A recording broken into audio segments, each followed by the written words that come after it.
Hello everyone, welcome or welcome back to my channel. My name is Dr. Nisha and in today's video lecture we are going to study a new remedy that is Mesoreum. So Mesoreum ये जो remedy है तो इसके prover है staff, ठीक है।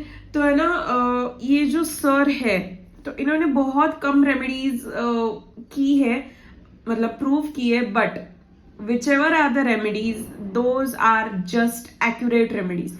Like हम लोग है ना इस रेमेडीज को अभी अगर सिम्टोमेटिकली अगर ट्रीट करा जाए तो वैसे भी हम लोग दे सकते हैं। तो मेजेरियम ये जो ड्रग है इसको हम लोग मोस्टली स्किन प्रॉब्लम्स के लिए तो मैं तो बहुत ज्यादा देती हूँ, बट अदर देन दैट अगर हम लोग देखा जाए इसको एग्जाम पॉइंट ऑफ व्यू से तो इसका स्किन का जो है सेक्शन वो 5 मार्क्स के लिए आता है final year and third year के स्टूडेंट्स को।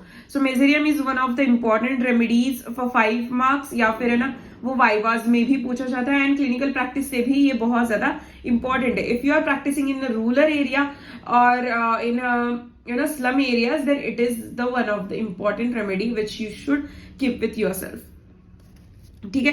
आई am not going to the detail of the introduction, but हम लोग इसका स्फीयर ऑफ एक्शन देख लेते हैं। It acts on skin, bone, teeth, nerve and mind, ठीक है।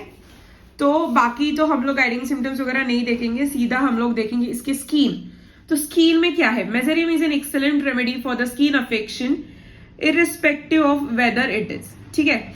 तो है ना मतलब it is not merely depending on the, ज्यादा से ज्यादा इसका है ना मोडालिटीज पे कुछ ज्यादा इतना है नहीं, लेकिन ये इसकी अगर मोडालिटीज हम लोग पहले देखा जाए तो modalities aggravated at night, in bed and from touch, from cold, damp and cold winds, मतलब हर किस चीज में इसकी है ना एग्रीवेशन है। एम्यूलरेशन इज इन ओपन एयर। तो बहुत सारे है ना रेमेडीज को ऐसा एम्यूलरेशन एग्रीवेशन है। इट इज नॉट मोरली, अगर आप लोग इस रेमेडी को देना चाहते हो तो ना एग्रीवेशन एम्यूलरेशन का अगर नहीं भी देखा तो भी चलता है इस रेमेडी को, लेकिन इसके मेन चीज पे आते हैं दैट इज इसके सिम्टम्स।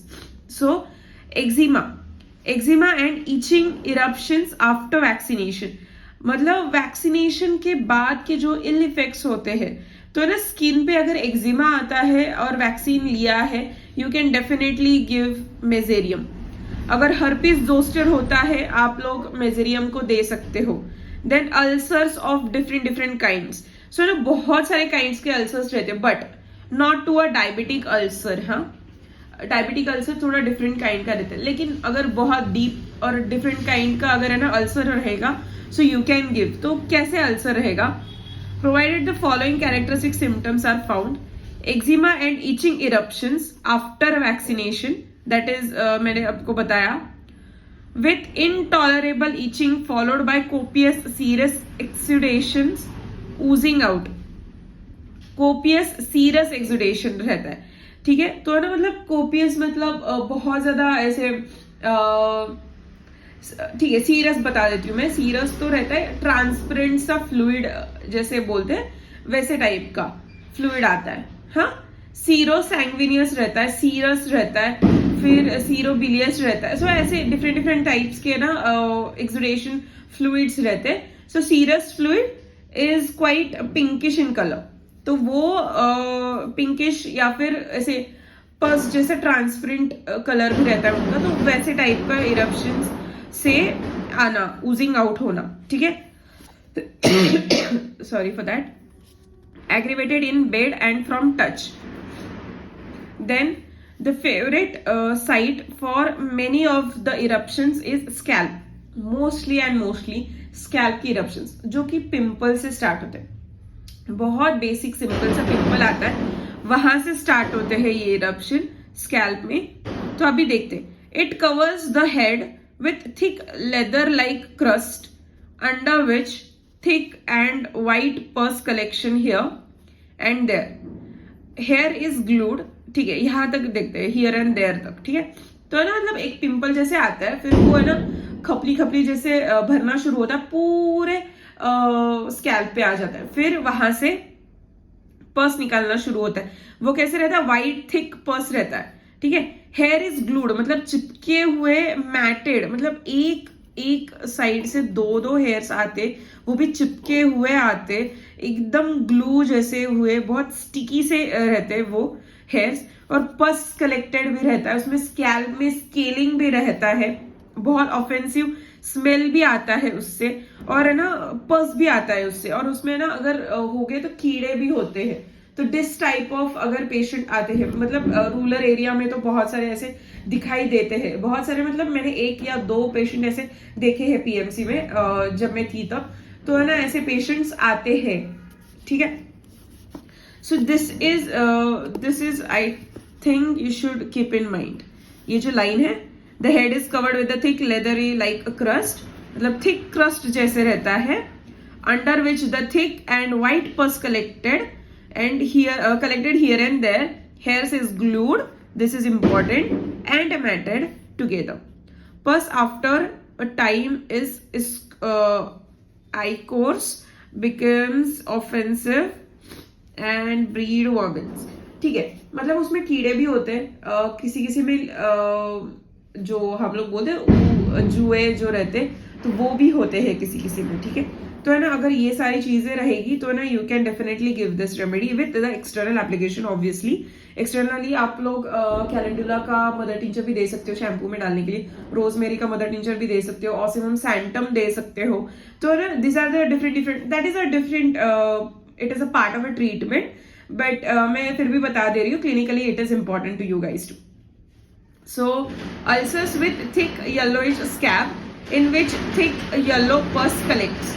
तो ना थिक येलो स्कैब रहता है, मतलब स्कैल्प पे अगर है ना कुछ भी फॉर्म होता है, मतलब एक जख्म फॉर्म होती है, तो वो जख्म के ऊपर थिक येलो कलर का स्कैब फॉर्म होता है, मतलब जो स्कार जो रहता है तो वो येलो कलर का फॉर्म होता है विथ येलो पस into it. Vessels appears around the ulcer with itchy, violent and burning fire like a fire. Vesicle मतलब ट्रांसपेरेंट फ्लूइड का जो पिंपल टाइप रहता है, eruption, that is called as vesicle. तो वैसे फॉर्म होता है और वो बहुत ज्यादा बर्निंग सेंसेशन रहता है, उसका ईचिंग रहता है, बहुत सीवियर रहता है। तो vesicle has fiery red areola around them. तो मतलब अगर ये वेसिकल है तो ये जो और ये वेसिकल है, ठीक है, तो इसकी जो बॉर्डर है that is fiery red in colour. Areola उसका बहुत फायरी रेड इन कलर रहता है विद अ बर्निंग सेंसेशन, ठीक है। Ulcers with thick yellow scab, अच्छा हो गया। Vesicles appear around the ulcers with itchy violently and burning like fire. The vesicles have fiery red alveoli in them. Lenin और Lenin stick of the ulcer. हाँ, तो मतलब जहां पे भी स्कैल्प रहेगा, स्काब रहेगा, तो वहां पे ना एक थ्रेड जैसे लेनिन का जो थ्रेड रहता है ना, वैसे उस अल्सर पे तैयार होता है। तो लेनिन की थ्रेड जैसे वो, अगर ये अल्सर है तो ये जो मैंने डॉट दिखाया है ना, तो ऐसे ये अगर सपोज लेनिन की थ्रेड्स मान लिए, तो अगर हम लोग उसको एक एक करके निकालोगे ना, it will start bleeding. It is not a healing process, it is a infected process only. They bleed when they tone, मतलब अगर इस लेनिन के थ्रेड जैसे स्ट्रक्चर को हम लोग ऐसे एक हाथ से निकालेंगे या फिर फोर्सेप्स से भी निकालेंगे ना, तो वो ब्लीड स्टार्ट होगा। Zona followed by neuralgic burning pain. Zona is ऐसा अल्सर है, उसके ऊपर थिक ऐसे लेयर, एक पापुंदरी जैसी लेयर, मतलब एक थिक लेयर, लेदरी लेयर जैसे तैयार होती है ना, वैसे। तो वो न्यूरैल्जिक पेन उसमें रहता है। A general unhealthiness of the skin is found all over the body. Unhealthiness of the skin all over the body. Ulcers रहेंगे, itching रहेगा, blackness रहेगा, everything will be there. Pus out side तो बहुत सारे रहेंगे। The skin gets wrinkled and in folds. तो ना skin wrinkled जहाँ पे रहेगी ना, वहां पे पस साइड्स रहेंगे, वहां पे अनहेल्दी स्किन रहेगी। लाइक हमारे पॉप्लिटियल फोसा में रहेगा, क्यूबाइटल फोसा में रहेगा, फिर नेक के फोल्ड्स में रहेगा, कान के फोल्ड्स में रहेगा, किसी किसी को आईज के फोल्ड्स में भी रहता है, नोज के फोल्ड्स में भी रहता है। तो ना ऐसे बहुत सारे साइड्स रहते हैं जहाँ पे फोल्ड्स रहते हैं। फिर axilla is the big fold, तो वहां पे भी रहता है। तो वहां पे अनहेल्दी स्किन रहती है, वहां पे रिंकल्स बहुत ज्यादा रहेंगे, क्रैक रहेंगे, ब्लीडिंग पस साइड्स रहेंगे, ठीक है। देयर इज इंटेंस इचिंग, बहुत ज्यादा इचिंग रहेगी। feels that thousands of small insects were creeping all over the body. ऐसे उनको sensation रहेगा. It is a sensation. Innumerable reddish evaluation appear on the part which is scratched. Obviously, liver spots on chest. This is what you need to keep an eye. Liver spots on chest and arms become dark and disquamated. So the liver spots, it is not related to liver. Liver spots रहते हैं chest पे, मतलब काले से धब्बे रहते हैं, axilla में रहेंगे, चेस्ट पे रहेंगे. It is just an eruption. That is a sign of unhealthy skin. It is not related to any kind of disease. या it is sort of tinea, but लेकिन ये जो है ना, ये लीवर पे कोई भी अफेक्शन नहीं है, मतलब लीवर के अफेक्शन से ये नहीं है. ठीक है. So this is what the ulcer या फिर this is what the how skin in mezereum is. So this was the lecture. और ये जो मेजेरियम है ना, ये मोस्टली आपको स्किन के ऊपर ही आएगा इसका question. So mind it. If you want me, then I will go through this. You take a screenshot of this if you don't have this book. Read it from this book, read it from different books, take out your notes and study accordingly. ठीक है. Till then, bye, take care and do subscribe to my channel.